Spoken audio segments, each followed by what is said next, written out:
Gruesome Magazine. Hello, once again, I'm your host, Doc Rotten, and this is Gruesome Magazine, where we review the very latest in theatrical and streaming horror movies. Each week, the Gruesome Magazine Grue-Crew will take a look at various spooky, scary, and gory genre offering. Tonight, we, and by we, I mean me, will be reviewing, I'm going solo tonight, reviewing Out of Darkness. This film is in theaters now. It was beginning on February 9th. It might still be in the theater. You might have to get specialized theater at this point, but I want to talk about this film. I want to talk about Out of Darkness. So let's just start off. I'm going to give you the synopsis. If you don't know, it's about a clan of early humans that encounter something mysterious and scary. So, but the official synopsis.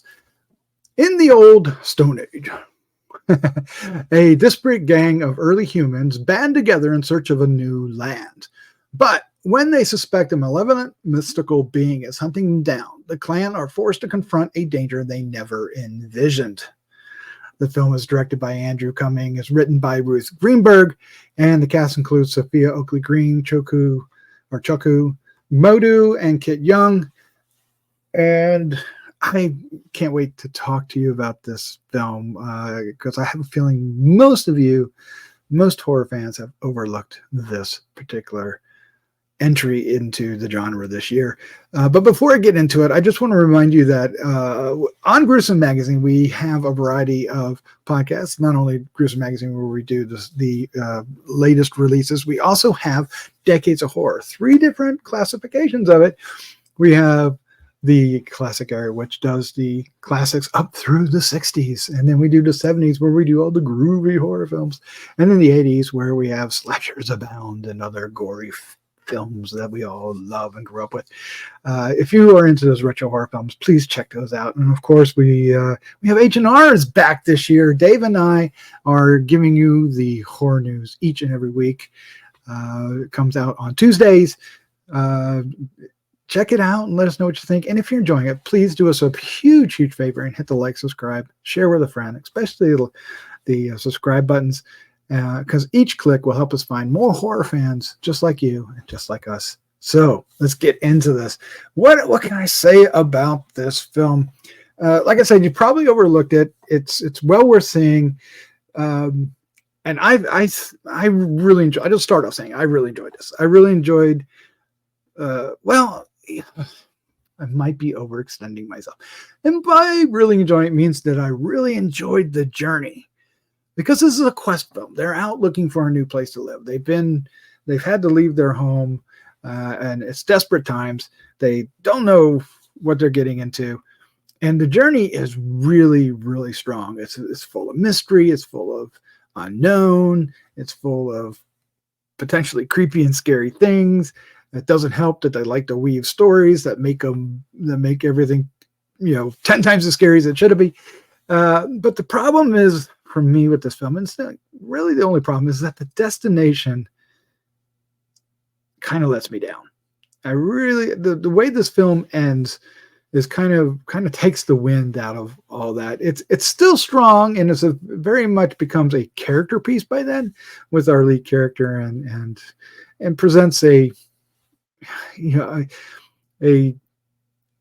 potential future for not only this character and the clan, but all humankind in that way. But I'm a horror fan. I wanted something a little bit more impactful. It's there, not as much as I wanted. So it's not a total bomb at all. I'm going to hang on and I'll give you my score toward the end. But I've got a couple more things I want to say about this. First, I want to say is that the amount of effort, craftsmanship that went into this film to build this, this early man, right? This environment and the clan themselves and the language that goes with it.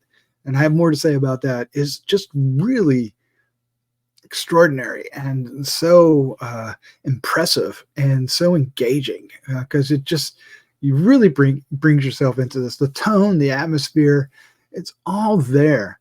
The only thing I think people might not gravitate toward it. And I know some people have trouble with this, especially here in the States. But since the early man language here, if you will, is not any language that is known, it's a made-up language, a totally made-up language.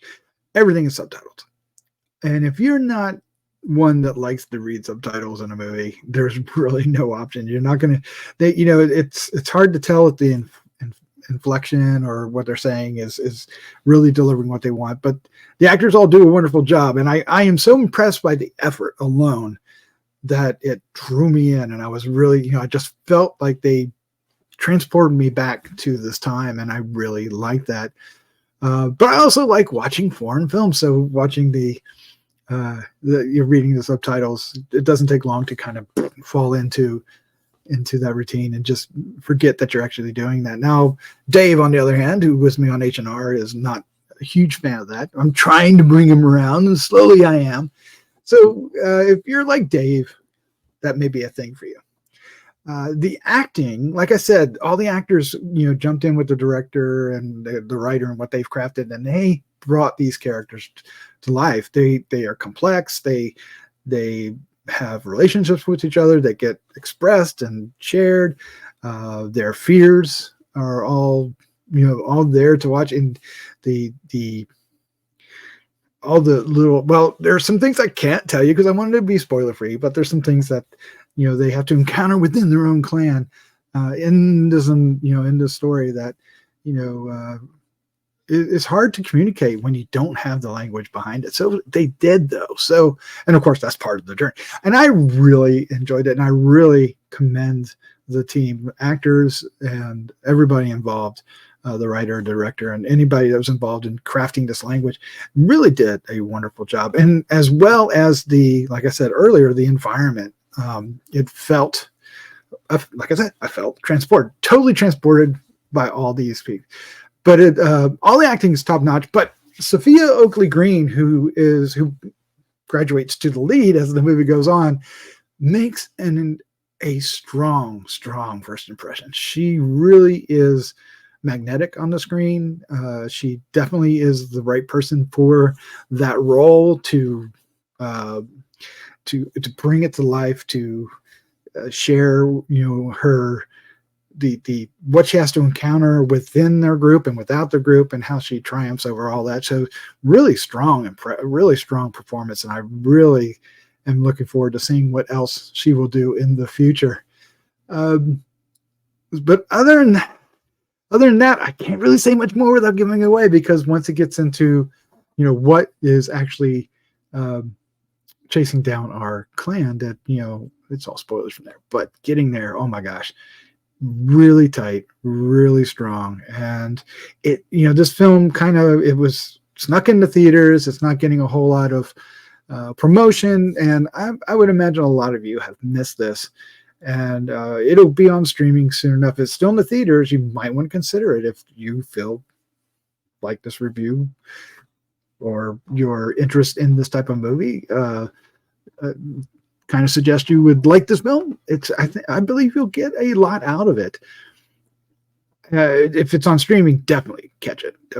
So I'm giving this, I was originally going to give it a 3.5, but I'm going to mark it up to 3. I've talked myself into a 3.75.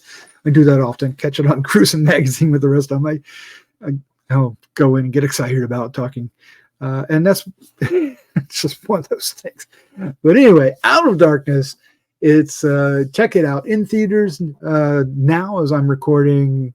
Maybe not much longer, and check for Gruesome Magazine when it becomes available on streaming, or just keep your eyes open. It'll be out there. If you like this film, if you've seen this film and you like it, please hit the comment section down below and let us know what you think.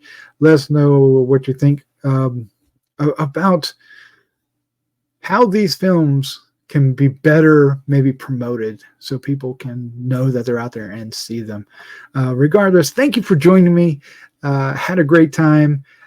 We have more reviews coming.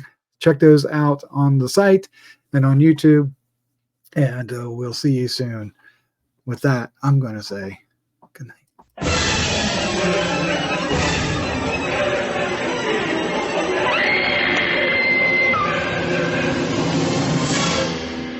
Gruesome Magazine.